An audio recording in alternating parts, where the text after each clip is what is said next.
evening. My name is Lieutenant Ashley Banks. I am the supervisor for the Community Policing Division at the Culpeper Police Department. I want to say welcome to everyone joining us here live at the Culpeper Baptist Church and watching live on our Culpeper Facebook page. Before we get started, I would like to recognize some special guests that are here with us this evening. Town Manager Chris Hively is here with us. Councilwoman Megan Taylor, our council member and mayor-elect Frank Reeves, our newest council member Eric Kalinga is with us, and council member Keith Price, who is also our recipient of our Amazing Citizen Award. Just want to like to thank everyone for joining us. You know, it's been a hectic year, but the police department has strived to maintain a good, positive relationship with the community and our Neighborhood Watch program. So I'd like to thank everyone for joining us, and we'll go ahead and do the Amazing Citizen Award, and then right after that, we'll take a short break for photos, then we will have our guest speaker, and we'll do an introduction with him. Welcome to Culpeper, a town and county unlike any other. Pastoral views, a vibrant downtown, where destinations and activities abound. There is one aspect in particular that helps Culpeper rise above the rest: the people. Every day, all over the community, people are working to make a difference.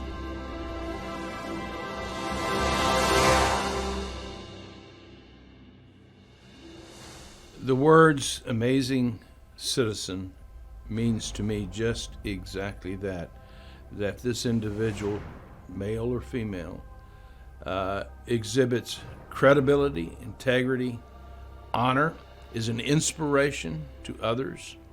That makes for an amazing citizen. I guess would mean somebody who really understands the essence of citizenship and servitude, if you will, to that community. An amazing citizen becomes actively involved in their community, tries to make a difference, has a vision for changes they'd like to see to improve their community, rolls up their sleeves, does the work, doesn't seek the spotlight, but is willing to be humble, or is humble, has integrity. But to me, an amazing citizen is someone who goes above and beyond in all aspects. And Keith certainly has. He's honest, his integrity, he's a hard worker, he knows his subject matter, and he's just a wonderful fellow. Really, it would mean Keith Price to me right now, because Keith is an amazing citizen. He is. He really is. From what I've seen of him, the community means more to him than him to himself. He will do things for the community. He is just an amazing individual, I believe. The first time I knew of Keith, I think, was not long after he and his wife moved here and they bought a house. It had a lot of history, and Keith dug into that history and then shared it with me, which I was so impressed with his skills and his interests. So that's how I first met Keith Price. And I could sense that he was an incredibly serious, thorough, precise person of enormous character, enormous integrity. He came to the VFW because he being a colonel in the Army, and we knew then when he first came to our meetings that we had a keeper. Look at the many things he does on behalf of veterans in this community, and with his superb, game-changing leadership at the VFW and at the American Legion. He's been our commander for, I guess, 12, 15 years, and people don't realize what a commander of the VFW has to do. It's a very big operation, and we have the right man to do the job. And I've seen just Keith do so much for our veterans in our community. Stuff that people wouldn't realize what Keith has done, but just being there and being a part of his visions and seeing him take charge and interacting with people and getting the job done.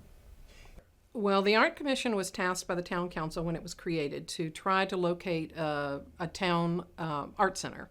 And Keith is the vice president of that and has worked to try to incorporate art in Culpeper in any way possible. To see him with the Culpeper Museum, I mean, he's been an active part of that with, like I said, with bringing on board members. We've had a change in directors in a few years. He's helped to make a consistency there. He's been a town councilman, I guess, for eight years, going on to maybe longer than that, and he's good at it, and he represents the town on the planning commission, or the town planning commission, and he's up on all of the current events, and I think he's done a fabulous job as a councilman. Also, VFW. He's the leader of our VFW here in Culpeper. A lot of our veteran events he's at and does so much that way. He's also a member of the Culpeper Minutemen, which is the Virginia Society Sons of the American Revolution. And he will do anything. It's just nothing that he won't put his hands into to help to do. Keith's leadership in Culpeper has been game-changing, totally game-changing. And I'm completely impressed by his leadership file. It will sustain itself even after he's gone, because some of the things that he set in motion, those will last immortally. And so Keith is the example of his. But to answer your question, Keith's leadership is second to none on behalf of this community. On behalf of this community. I considered myself a leader, but if I had to follow someone, I would follow Keith. Just seeing him operate with the monument, the Culpeper Minutemen Monument, and when the town council thought something needed to be grander. Next thing you know, Keith has got the Charters of Freedom. He's in North Carolina. He's, going down to Georgia to see about getting these things engraved. He's telling us what he's doing. He's not asking anyone to do it. He's doing these things to get the job done. Leading by example. Now, Keith is a leader first and foremost, and he leads by example, and he encourages and inspires others to do the same thing.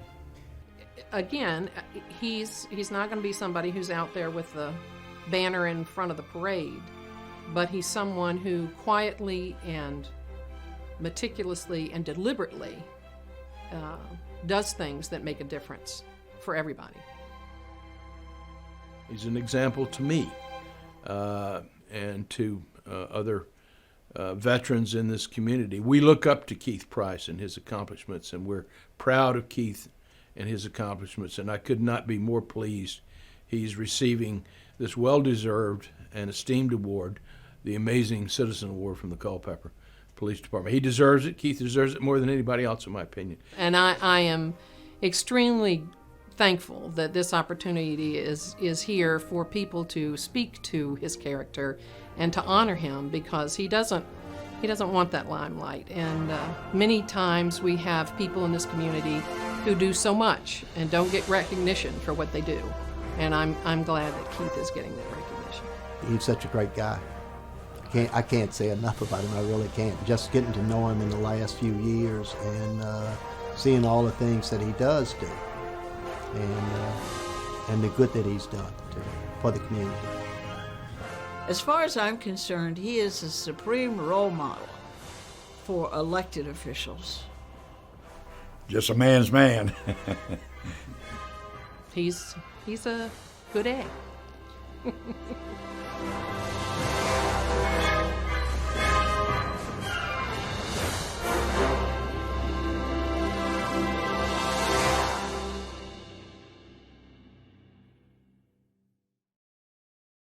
Tough act to follow, isn't it, Keith? Someone asked me recently how do we deliberate for the Amazing Citizen, and it's the best way I can explain it to you. It's kind of like the Catholic Church when they have to select a pope.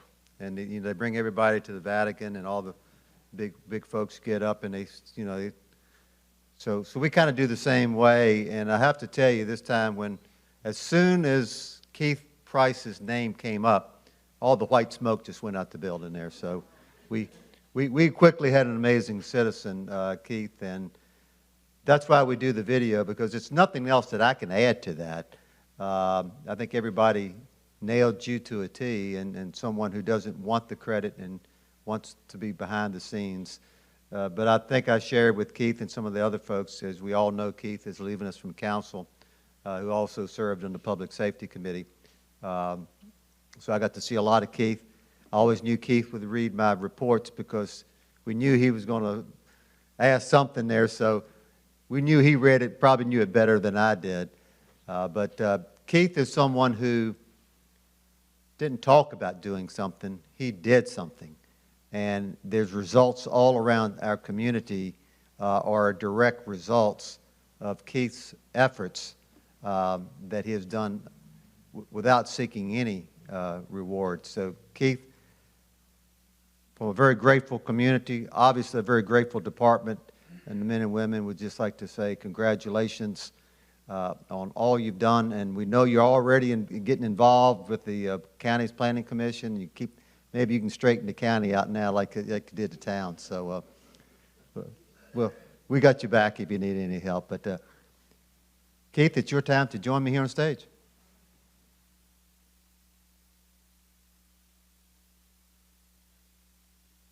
Well, No, you don't get to talk yet. oh, okay. You don't get to talk It's yet. actually a relief. That's the politician coming out in him. You see, he wants to jump here, and I don't have You a. never know. So, Keith, I get to read this. It is with great honor that we present Keith Price with our Amazing Citizen Award. In recognition of your endless effort, dedication, and community outreach and involvement, the Culpeper Police Department and the community we serve appreciates your dedication and unconditional support. Your commitment to community service truly epitomizes what makes you an amazing citizen. Congratulations on this outstanding accomplishment. Thank you. Thank you very much. Tremendous honor. And you still don't get to talk yet, okay? So just hold that. The very grateful community and all of our sponsors here on this great board behind us, Moving Meadows, located right down here on Main Street at the State Theater. Actually, it's one of my favorites. The cinnamon buns, absolutely fantastic. But try them out. They'd like you to try them out, yeah. Certainly will. There's Felicia. I know she's here. Yeah. It's about time. Want me to just give that to? Yeah, I'll be back up there in a minute. And truly, I grew up in Culpeper, in one of my favorite places, if not my favorite place, that stayed the same over all these years, Knackle Bakery. Yes. You know, and it's right across the street is the Green Roost. I think that's coming up here next. The Green Roost, and Kelsey would like to present that to you. Yes. I told him I wasn't going to give this to you. I like this little truck. Shenandoah Gardens, who keeps our Main Street so pretty and seasonal. A very appropriate color there, and well, It's a real real vase. vase. And they got to go All along, right. and I'm going to take that from you to. I'll drop it here. I know, we don't want to break it out. But once again, Keith, it's been a pleasure working with you on many different projects, and as a part of our email list and chain with firing back and forth, it's always good to know that you're there and will continue to be there. So we appreciate all you've done for our community and will do, as you're not going anywhere. So again, our amazing citizen. Thank you very much.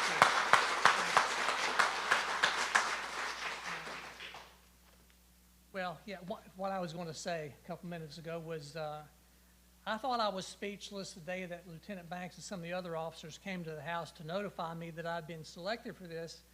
But when I saw the testimonials on this video, especially coming from very good friends and people who I admire tremendously, and some who are here, Charles and R.E. and Elizabeth and Bud Hall and Zan, I'm sitting there thinking, I hope they don't find out what I'm really like. I said, holy cow, do I have to measure up now? So, but anyway, this is an enormous honor to be selected for this. You know, I've been at a number of these ceremonies where these things have been awarded to others, and typically it's the people who have had decades of service to the community, who've lived here their entire lives and have given to the Culpeper community. And really, we sort of just got here. I mean, we've been involved in the community pretty heavily for about 15 years, but I never considered myself in the category of most of the other folks who were identified for this. But this does mean an enormous amount, and kind of a nice way to cap off my council service, I guess. I'm going to miss that a lot. We have a fine town council. They're going to continue to do great things. Wonderful town staff and police department. And so, you know, those of us who maybe get a little bit of credit for doing some things, none of us do these things by ourselves. The Minuteman Monument, Charles was involved in that just as much as I was, and Elizabeth with the Arts Commission, and Ari and the other, and Harry and Perry with the VFW. So we all just partner with the folks around us to get things done. And I really just appreciate the fact that you all saw fit to recognize me for what I've tried to do over the last few years. So anyway, thank you very much. I'm truly, truly humbled by this. Thank you, Chief. Thank you. We're going to take just a few minutes to do some pictures here. If you please hang around, though, we have a great program tonight. Cory's here with the S.E.E. program. If you haven't heard about that or know about that, it's a great program that's going on in our community. We would encourage you, please stay and to hear what this program is all about. All right, I would like to welcome you back to the Combined Neighborhood Watch meeting. Right now, I will ask 3 officers to come up as we do an introduction of new officers. Guys, would you come on up? So we have 3 of our new officers here joining us this evening. To my far left is Matthew Hayes. Raise your hand, Matt. So Matt was about 2 weeks ago you were sworn, a week and a half ago? So Matt was recently sworn in with the police department. Currently, he has just about 5 years of law enforcement experience and comes through us the way of Warrenton PD, where your last assignment was an investigator? Okay. In the middle, we have Pat Neal. Is it Patrick Neal? Is it? We go by Neal Coffey. He is one of our newest additions. He and Luke Bumstark both will be going to the Central Virginia Central Shenandoah Regional Criminal Justice Academy in January 3rd for 20 weeks to get their basic law enforcement certification. So both of them are currently doing riding with officers, learning about things here at the police department as far as investigations, community policing, street crimes, investigations, our records division. So they've been busy for the last few weeks and will continue up until they leave to the academy. So right now I'll turn it over to you guys, and y'all can take turns and decide who's going to do a little quick speech. Floor's all yours. Well, I didn't prepare anything, but I want to just say thank you, everybody, for welcoming us, and I can speak for all of us. I'm sure that we're thrilled to be here and have the opportunity to be a part of what keeps Culpeper going. So thank you.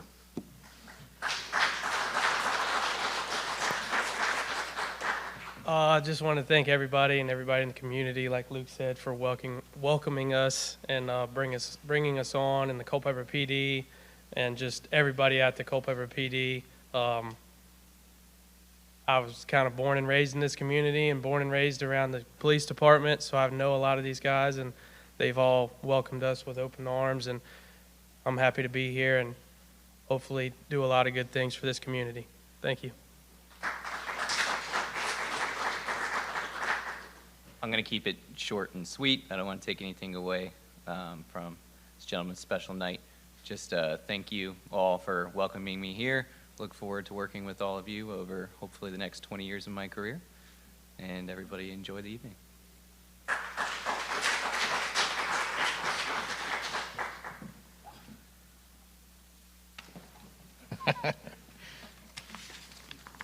All right, so next, I'll introduce our guest speaker. I asked our guest speaker to give me a short bio, and he sends me a link to his website. So, I mean, I guess. So I'll try to make this short. Cory Will is a certified peer recovery program manager with the S.E.E. Recovery Center through Rappahannock Rapidan Community Services. Cory is a licensed social worker, certified in peer recovery specialist trainer in Virginia, and following 17 years in the Marine Corps. Following multiple tours in Iraq and Afghanistan, Cory was diagnosed with post-traumatic stress disorder. After years of navigating the mental health system, Cory was able to learn to live with his mental health challenges through peer support. Shortly following his retirement from the Marine Corps, Cory attended peer specialist training in North Carolina and received his first certification.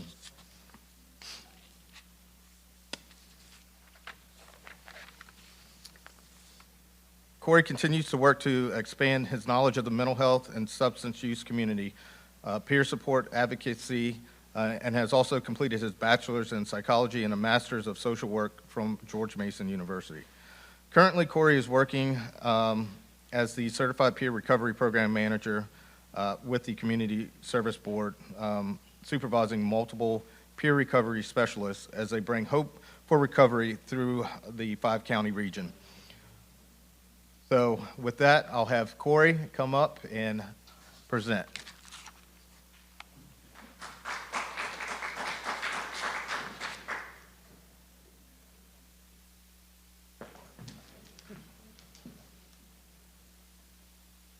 Good evening. Thank you, everybody, for having me. Is this close enough? Oh, all right, perfect. This is Peyton, by the way. He is my service dog provided by Paws for People Foundation. I always have to throw that out just in case anybody asks. Hey, down.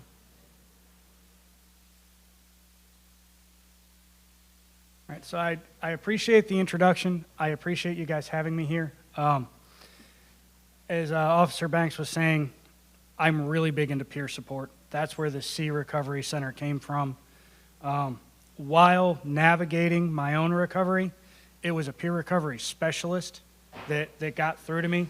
17 years in the Marine Corps, infantry, a little bit stubborn, takes a little bit. Sometimes I have to make the same mistake 15, 16 times before I go, maybe I should do this different. And it was a peer that really got me through that. And one of the things that we've done is set up the S.E.E. Recovery Center provided by Rappahannock Rapidan Community Services. If you want to go to the next slide. Okay, so the S.E.E. Recovery Center, and this is really strange for me, I'm used to moving. You can ask any of my staff when I talk, I move around a lot. So the S.E.E. Recovery Center, it stands for Support, Encourage, and Empower. One of the bigger things with this is that when people really get stuck and they have that moment where they ask for help, and are just like, I need to do something different, we need to be there to offer them the support, to give them the encouragement, and to empower them to take charge of their own recovery and their own lives. So the S.E.E. is a peer-led recovery drop-in center. So by drop-in, anybody in the community, in a 5-county area or beyond, because it's not like we actually check. It's not like, oh, you're from Prince William, you can't come here. Anybody that comes in, we welcome them with open arms, and we try and connect them with whatever resources that they need. The idea behind the S.E.E., the Support, Encourage, Empower, that's actually a tagline of Thomas Pratt. Tom Pratt is a certified peer recovery specialist, a trainer. He worked for the Department of Veteran Affairs for his full career after he got out of the Navy. He's in recovery himself. He's actually a resident of Orange County now that he's retired from the VA. And I had the honor of training this man to do like the virtual training for the peer recovery specialists. And one of the things that struck me was the way he saw it. And he would always say, you know, peers can't fix things. Peers can't force somebody to do something. The only thing that we can truly do is support, encourage, and empower somebody to take hold of their recovery, to take hold of their treatment, to take hold of their lives. And that stood out to me. So several months ago, end of April, I got a call from Ryan Banks, our boss, or my boss, and Jim had said that he wanted to do something a little bit different, and could we start up a drop-in center? Now, this was a dream for me. I was like, yes, I want to be able to do this. And they were like, all right, so start making plans for July. I was like, July of 2022, right? And they're like, no, like 2 months from now. And I was like, oh, boy. So we got close. If you'll go to the next slide, on August 1st of this year, we opened up the S.E.E. Recovery Center. It's at 710 U.S. Avenue in Culpeper. It's right next to the National Cemetery. So when you go across the tracks, you veer to the right, go down to the end. That's where we're at, right next to the Senior Center. We've done quite a bit with the building. You can email any of us at seerecovery@rrcsb.org. That's also where you can request to get the monthly schedule. So if you want that monthly schedule, just shoot an email. We'll add you to the list. Our number's up there, 540-825-3366. And then our hours of operation, we're open Monday through Friday, 8 a.m. to 10 p.m. Open to the entire community. Saturdays, we're open 9 to 5. And then Sunday, 4 p.m. to 8 p.m. Holidays, we do a little bit differently right now. But where we're going is 24/7 access. That way, it doesn't matter what time of day, what year, or like what day of the year, if it's a holiday or not, somebody's there. Go to the next slide, please. Okay, so bringing everything to life, I was brought on to stand up the Certified Peer Recovery Program in April of 2020. Pandemic hit, everybody shuts down, and they're like, here, start this. Great times. But the entire thing was, the idea behind the peers is we wanted to fill the gaps. That was the intent. We know that the system is not perfect. The Community Services Board is here to serve the community, but we also have the state, DBHDS, and other agencies telling us how we can serve the community, what we can do, what we can't do. So when we stood up the peer program, we really wanted to fill the gaps in services and get people the support that they needed then. If you have somebody who is struggling with a substance use disorder and they come up to you and they say, I need help and I want to get help now, now is the time that you have to do it. You have a limited window to be able to support that person when they'll act on getting help before anything else kicks in and it's like, no, I can't do this. So that's what we're set up to do. We work within and outside of the CSB, so if they come into the C, they see a peer recovery specialist. If we have to take them to Richmond to get into treatment, we're taking them to Richmond. If we have to take them to Prince William to get them into detox, we're taking them to Prince William. We will do everything that we can within our power to be able to get the people that support. We're able to provide support without full enrollment, and that removed a lot of the barriers that we had in place as a CSB. As we were doing this, the confidence in the peers and the confidence in the way we operated started building. There were other peer models within the community that we could utilize that we were aiming at doing. And then the bigger thing, especially with setting up the C, is we were looking at how the peers were successful. And it was just like, all right, this is what we want to be able to do. We want to be able to divert, prevent, and then get them support before a crisis happens. Before law enforcement is involved. Before they're sitting in a jail cell, before they're sitting in an ER, we want to be able to get them the support they need. That's why it's wide open for the entire community. Some of the other things that we are able to do, now this is partially because we're part of the CSP, is we have the ability to support people getting access to higher levels of care there at the C. And when we've had to do it, it's been a lot more successful and a lot less traumatic for the person. In my own recovery pathway, I have had a wellness check done on me. I have been subject to an ECO. It is not a fun process. I know it's not fun for law enforcement. It's definitely not fun for us going through it. That's one of those things that we really want to avoid. Next slide. All right, so the C in action. Some of you in here have been to the C. If you haven't, let us know. We can do tours. If you want to come as a group, email us. We'll get it all set up. We've been doing it pretty regularly recently. We're set up in a living room environmental model. So instead of walking in and feeling like you're in a doctor's office, feeling like you're in a clinic, you're walking in, there's recliners, there's couches, there's plants, there's lamps, we've got ping pong tables out. Everything is set up so people are more comfortable and you feel more inviting. Because it makes it a little bit more relaxing, people have started to come, and this is something that we've seen, people have started to come to actually just hang out and be around others in recovery. So one of the things, and I have a peer recovery specialist on staff that always jokes about having to change his nouns, right? Because what's one of the things that they'll say when you're getting in recovery from substance use, that you have to change the people that you hang around, the places you go, and the things that you do. We're helping people change their nouns because we're giving them some place to go that it's safe, it's inviting, they can connect with other people that have the same recovery goals as they do. So we have, with that living room model, we have the sensory rooms and meeting areas. And how this is set up, we do have a main living room, and then we have an awakening zone, which is a meditation space. So, and it's set up again, it's couches, it's recliners, there's the TV on the wall, the aromatherapy, they do guided meditation in there. If there's not a staff member there to walk somebody through, they can go onto YouTube, find a meditation, and go through it.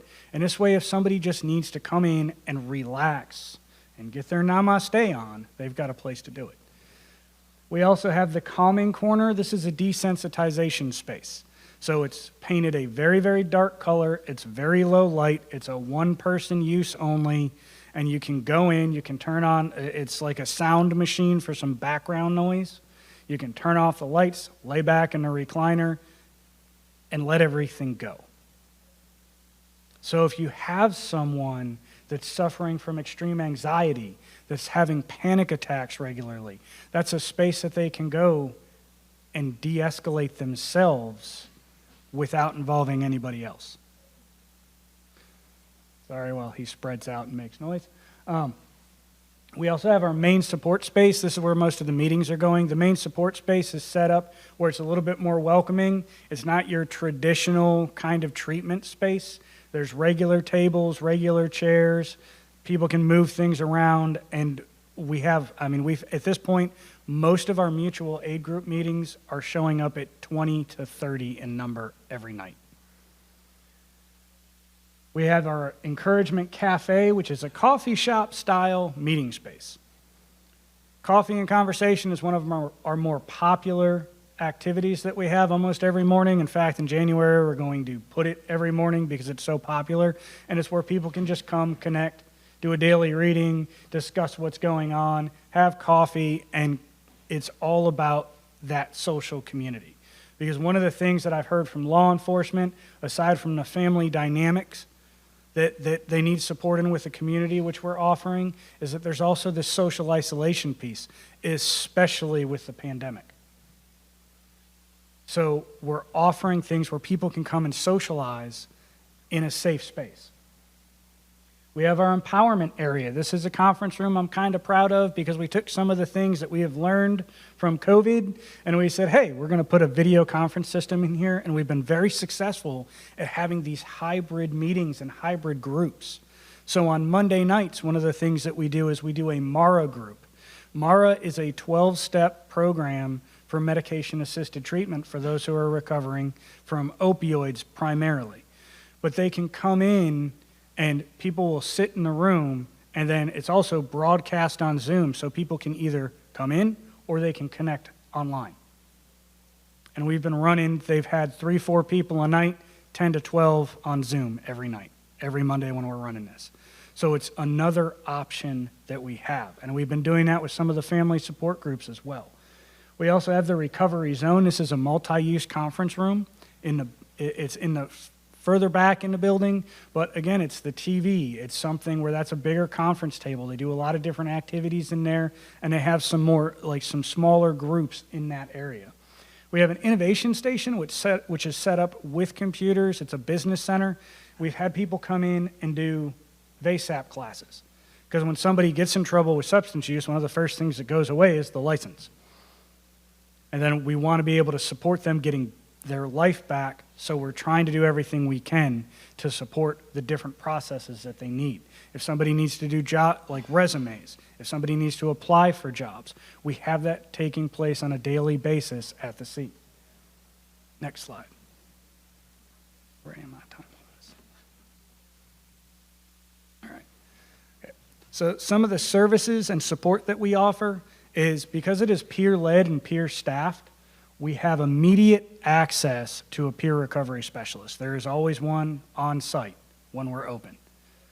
So at that point, there's varying backgrounds and specialties. Some of us have a background in mental health. Some of us have a background in substance use. Some have a background with families. Some have a background with co-occurring. So they've had mental health conditions that they've often tried to self-medicate and then develop a substance use disorder. That's one of the things that we see pretty regularly.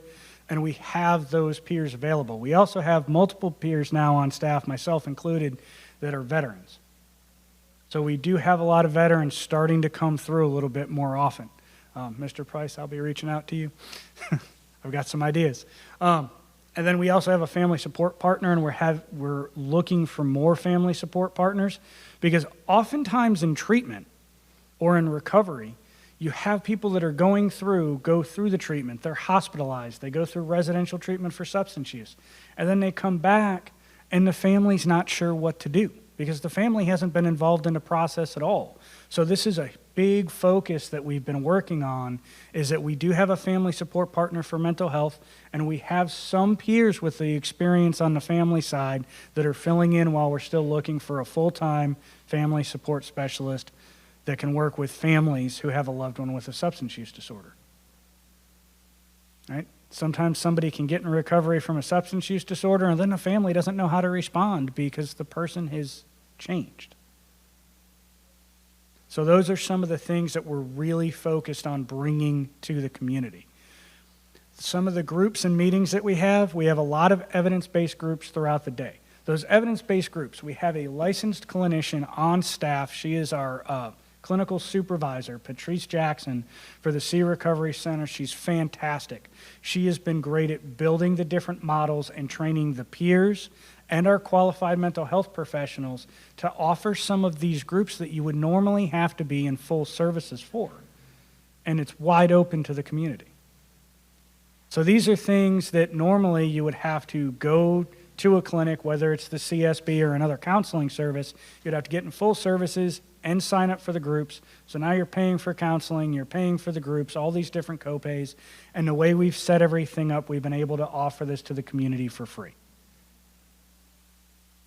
We also have a lot of informal discussions that take place, so we've set up some groups throughout the day to allow for that. That's where coffee and conversation really came from, as people came in and we had this great idea for a group and they sat down and it's like, well, I want to talk about this. And everybody's like, we do too, and then there it goes. But now you have this group of people that prior to that morning were isolated, that are connecting in recovery, in a safe space, gaining that friendship, gaining that social aspect, which is putting them in a better state of health and wellness. We have treatment groups. We have clinicians, we have CSACs that come into the SEE and will do full treatment groups open to the community. The hope behind this is that when somebody comes in and they have a group with Caitlin Nixon, who is also fantastic, she's one of our CSACs, she's doing an MSW, so I got to throw out for that. But she'll come in and she'll do this group, and we're hoping that just based on having a free treatment group, somebody can kind of see what this is, that they'll then make the decision to go on and get treatment.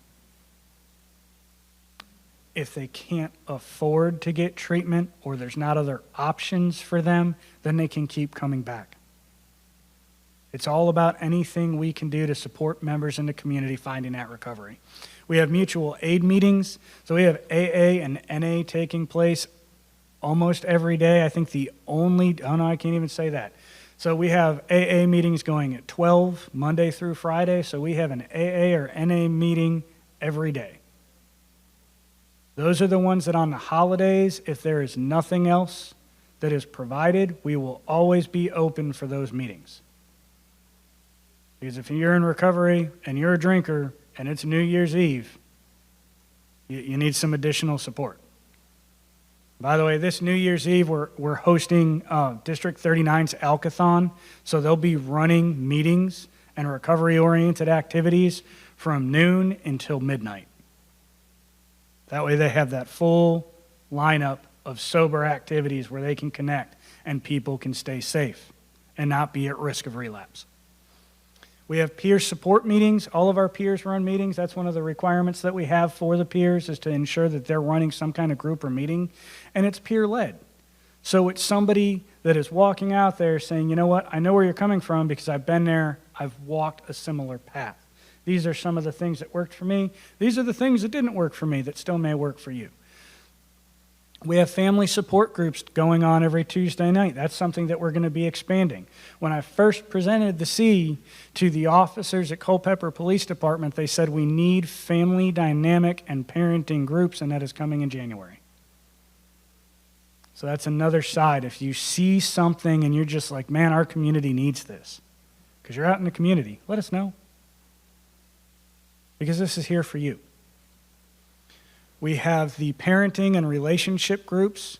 Again, the parenting side starts in January. The relational stuff is something that we have going on. If you sign up for that schedule, in the back, it goes through all of the different classes and meetings and groups, and there's a description so you can go, oh, this makes sense. This is something that I need. Go ahead to the next one. All right, so some of the other things that we do, rather than just having meetings and groups and stuff like that, we really want to make recovery attractive for people. So we do more than the meetings and groups. We have art nights. I can't draw a stick figure. I got some fantastic artists on staff. Joss does wood burning like nothing I've seen before. Heather and Galen actually do tie-dye, and I'm just like, yeah, there's no way. I'd get more tie-dye on the floor than on the cloth. And then we're going to be doing, like we've done ornaments. We're looking at doing the paint nights. So everybody loves going to those wine and paint nights, right? Well, that's great. But what if you're in recovery? So that's something that we're going to be doing in the beginning of the year. We're going to have these paint nights where people can come in and they can have the activity that everybody else does in a safe environment, in a welcoming environment, where they don't have to worry about being surrounded by people who are drinking. Right, we have movie nights. We do recovery-oriented movies. This month we did the Hillbilly Elegy, which is about an entire family that had substance use disorders, and it was from one of the family members who was in recovery, who's a doctor, discussing now. One of the things that we're going to be doing, I don't know if anybody has read or seen the series Dope Sick. In the beginning of the year, we're going to start doing a weekly screening of Dope Sick as we go through it.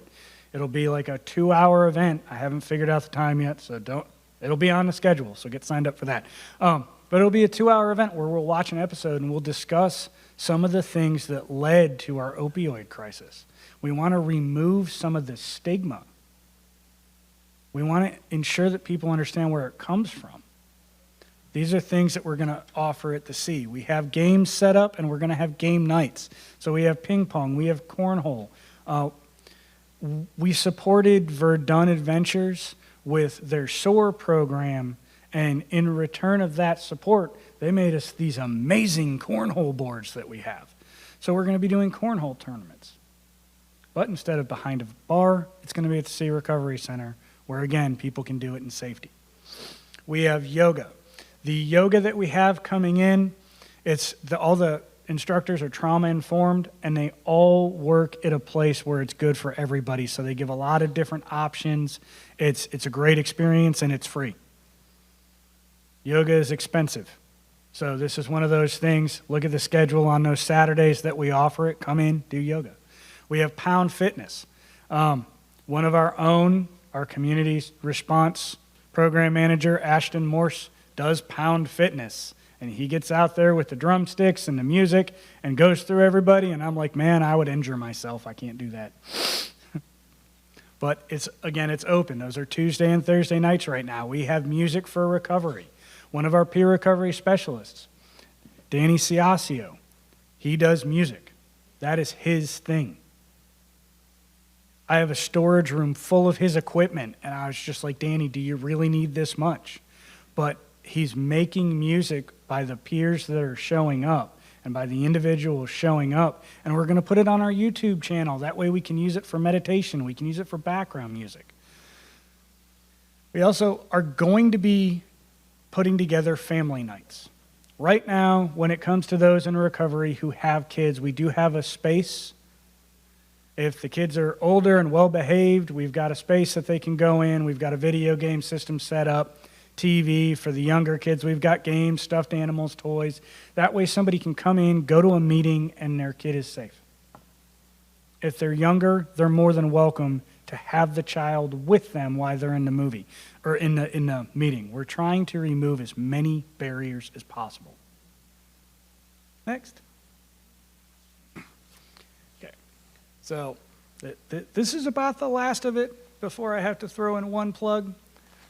So I really want to emphasize that it's open access. It's a drop-in center. It is a drop-in center, no appointments needed. People can show up. They can just walk in.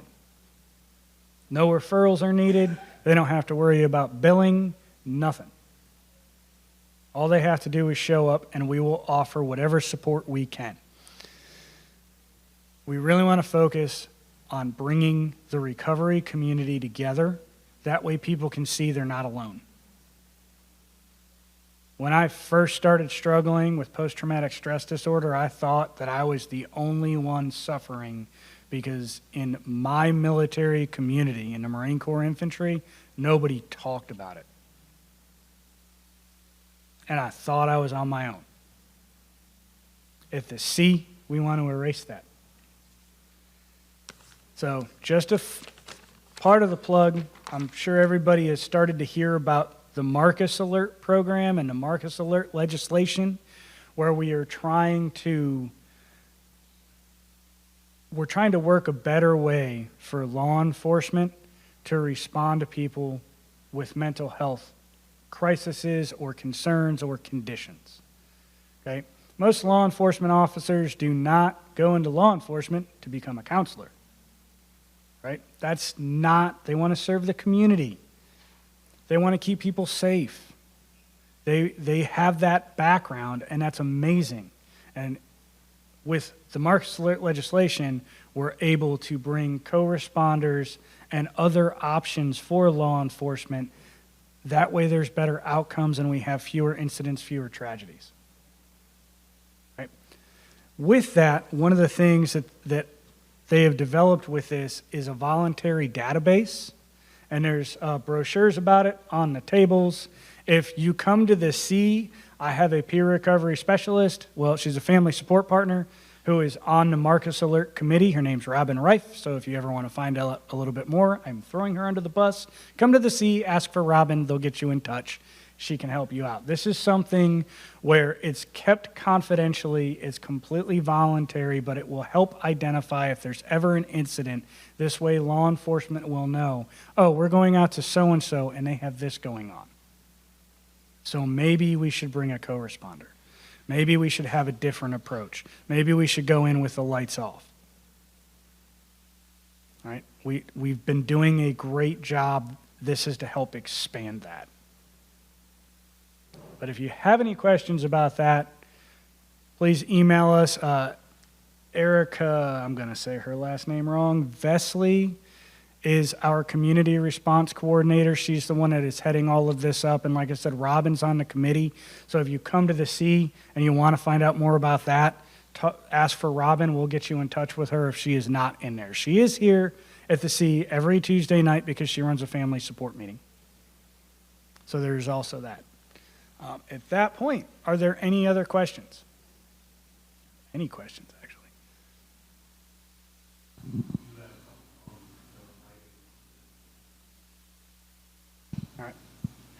All right, Cory, so we do have some questions that were submitted in advance.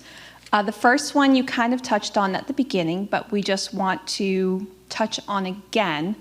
Some people have the misconception that the S.E.E. Center is only for military veterans. The S.E.E. Center is open to anybody in the community.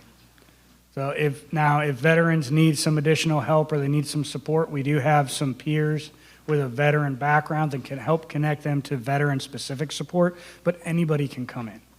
You don't have to be a military veteran. You don't have to have served. It's open to the entire community.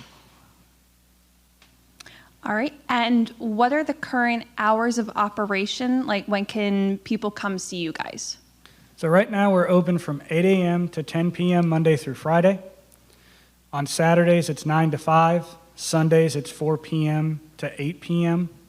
And then on holidays, the hours change a little bit, so please refer to the schedule for any holidays. And you had mentioned, I think you touched on this a little earlier, does somebody need a referral to come use your services? No, they do not. They can just show up. You don't need a referral if you're seeing a therapist or if you're talking to somebody and they talk about the S.E.E., you don't need a referral. You can just come and walk in. If you would like to, you can call ahead to find out what's going on that day. If you don't have a copy of the schedule handy, we do have the schedule online on the CSB website. It's in the banner. And then it's essentially just show up. It's drop-in. So you come in, it's the main door with a handicap ramp kind of in the center of the building. Thank you. Mm-hmm. And you have really stressed that a lot of the staff is peer-to-peer counseling.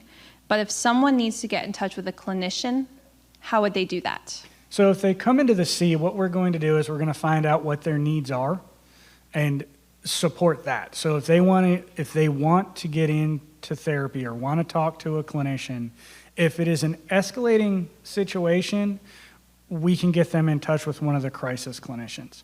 If it is something where they want to seek regular services, we can support them going through rapid access to get into services with the CSB, or we can help them work to find community resources, because we've got 2 counseling centers within walking distance of the S.E.E., so we'll take advantage of that. So some of the things we'll find out are some of the means, like do they have insurance? If they have insurance, what kind? Who takes the insurance? That way, instead of giving somebody a list, like, hey, call all of these, and then by the time you get to the 3rd or 4th one, you get frustrated. We've all been through that. So the peers will work with the person to find out what they're eligible for, where they can go, and then get them into services there. And they'll support them through the entire thing. They won't do it for them, but they'll sit with them, they'll help them make the phone calls, they'll research it, they'll find out the different hours available, and they'll support the process of getting in with a clinician, whether it's with the CSB or out in the community. All right. Do you have any current support groups specifically for families of people who are in recovery or struggling? So right now, every Tuesday night, we have Healing Minds for Families. It goes at 6 p.m. That's the current one. She is also looking after the new year of starting another family support group, because there's been a desire where they want to learn how to do a wellness recovery action plan. So at that point, we'll have more. And we're consistently expanding the family support groups. And then we also have child services that comes in. They come in 1 week a month. It's the last full week of every month. So if you look at the calendar, you'll see developmental screenings, you'll see parent cafe, you'll see some resiliency training, and that's all focused on families. Okay. And is there anything else that you would like people to know or for our community to be aware of that we haven't covered so far? I just want to reiterate, come see us at the S.E.E. If you need anything, come see us, because the peers can offer so much support and they can get people connected. And even people who aren't really struggling, who are just trying to find different resources within the community, it can be frustrating. And we're here to support that as well. So, and then there's the hours and the contact information again if you need that.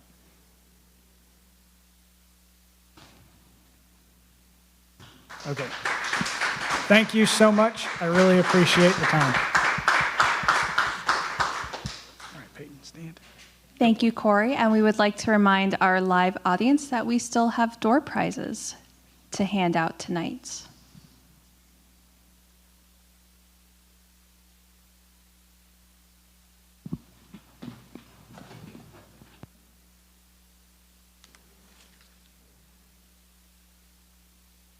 Again, want to thank Cory for his presentation.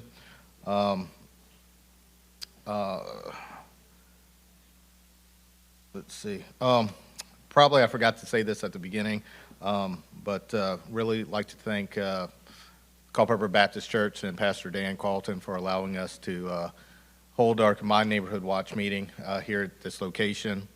And we want to thank our sponsors that helped sponsor this event for the Amazing Citizen, and thank our donors for our door prizes. But again, in closing, I just want to say thank you to everybody watching on TV and that have come here tonight.